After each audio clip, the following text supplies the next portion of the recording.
വായ്പയെടുത്തവരെ ഭീഷണിപ്പെടുത്താൻ ഇനി പാടില്ല. ബാങ്കുകൾക്ക് RBIയുടെ പുതിയ മാർഗനിർദ്ദേശം. വായ്പ തിരിച്ചുപിടിക്കുന്ന നടപടികളിൽ കർശന നിയന്ത്രണങ്ങളുമായി റിസർവ് ബാങ്ക്. റിക്കവറി ഏജന്റുമാരുടെ ഇടപെടലുകൾക്ക് നിയന്ത്രണം ഏർപ്പെടുത്തുക. വായ്പ തിരിച്ചുപിടിക്കുന്നത് സംബന്ധിച്ച ബാങ്കുകൾ വ്യക്തമായ നയമുണ്ടാക്കുക. വായ്പക്കാരെ ഫോണിലൂടെയോ നേരിട്ടോ ഭീഷണിപ്പെടുത്തുകയോ ഉപദ്രവിക്കുകയോ ചെയ്യുന്നത് തടയുക എന്നിവയാണ് ലക്ഷ്യം. ബജറ്റിൽ ധനമന്ത്രി നിർമ്മല സീതാരാമൻ പ്രഖ്യാപിച്ച പരിഷ്കാരങ്ങളുടെ ഭാഗമായാണ് ഈ നീക്കം. ഇതു സംബന്ധിച്ച് കരട് നിർദ്ദേശങ്ങൾ RBI പുറത്തിറക്കി. മാർച്ച് 6-നകം പൊതുജനങ്ങൾക്കും ബന്ധപ്പെട്ട സ്ഥാപനങ്ങൾക്കും അഭിപ്രായം അറിയിക്കാം.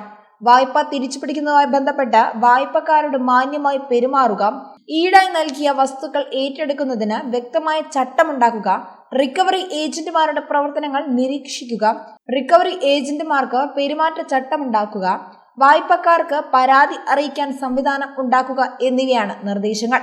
വായ്പക്കാരെ മാനസികമായോ ശാരീരികമായോ ആക്രമിക്കുന്നത് നിരോധിച്ചിട്ടുണ്ട്.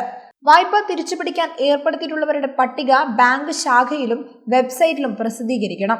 റിക്കവറി ഏജന്റിനെ ചുമതലപ്പെടുത്തുന്നതിന് മുമ്പ് ഇക്കാര്യം വായ്പക്കാരനെ അറിയിക്കണം. വായ്പക്കാരൻ നൽകിയ പരാതി തീർപ്പാക്കുന്നതുവരെ ഏജന്റിനെ ചുമതലപ്പെടുത്തരുത്. വായ്പക്കാരുമായി നടത്തുന്ന എല്ലാ സംഭാഷണങ്ങളും റെക്കോർഡ് ചെയ്യണം. മൊബൈലിൽ വിളിക്കുന്ന സമയവും നമ്പറും കൃത്യമായി രേഖപ്പെടുത്തിയിരിക്കണം. സംഭാഷണം റെക്കോർഡ് ചെയ്യുന്നുണ്ടെന്ന് വായ്പക്കാരനെ മുൻകൂട്ടി അറിയിക്കുകയും ചെയ്യണമെന്ന് പുതിയ വ്യവസ്ഥകളിൽ പറയുന്നു. അധിക്ഷേപകരമോ ഭീഷണിപ്പെടുത്തുന്നതായ ഭാഷ ഒരിക്കലും ഉപയോഗിക്കരുത്.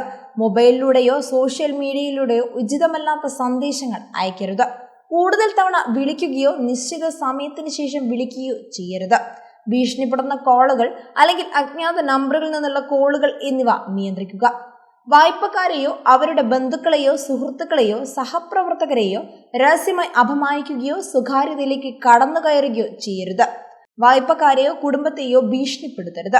വായ്പയുടെ തുകയെക്കുറിച്ചോ തിരിച്ചടച്ചില്ലെങ്കിലുണ്ടാകുന്ന പ്രത്യാഘാതങ്ങളെക്കുറിച്ചോ തെറ്റായ വിവരങ്ങൾ നൽകി വഞ്ചിക്കരുത് തുടങ്ങിയവയാണ് കർശന നിർദ്ദേശങ്ങൾ.